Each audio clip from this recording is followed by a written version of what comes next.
Почитувани граѓани, почитувани новинари. ВМРО ДПМН создаде хаос во град Скопје, каде блокадите се секојдневие, а функционирањето на јавните предпријатија е на рап на колапс. Но не е само Скопје. Хаос и нефункционалност се случува речиси во секоја општина каде ВМРО ДПМН ја има локалната власт.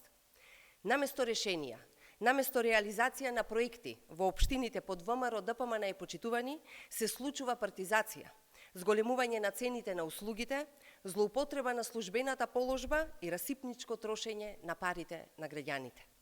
Во општина Штип речиси и да нема услуга или давачка која не е покачена.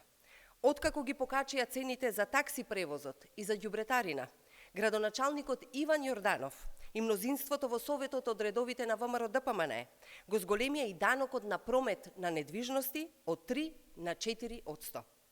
Во истата општина постојат основани сомневања дека блиска личност на градоначалникот Јорданов гради дивоградба, а дворот на градинката во близина на објектот го користи за складирање на градежен материјал.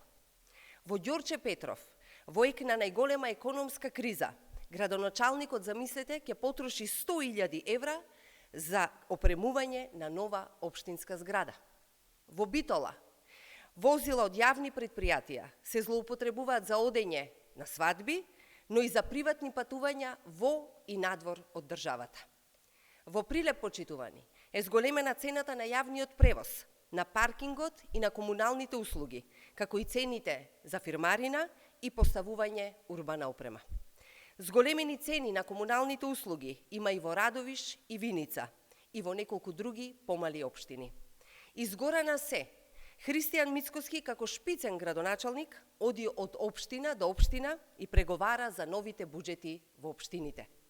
Дали, откако се искара со Данела Арсовска за тендер од 136 милиони евра, сега на овој начин Мицкоски сака да се осигура дека рацете ќе му бидат во медот во секоја општина раководена од ВМРО ДПМН. Градоначалниците од ВМРО ДПМН се символ на неработење, за расипничко трошење на народните пари.